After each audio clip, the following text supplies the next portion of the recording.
தண்ணீர் தணல் போல் எரியும் செந்தணலும் நீர் போல் குளிரும்.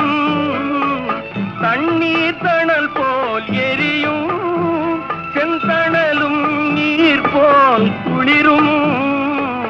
நண்பனும் பகை போல் தெரியும் அது நாட்பட நாட்பட புரியும்.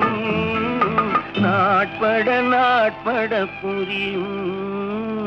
உள்ளம் என்பது ஆமை அதில் உண்மை என்பது ஊமை.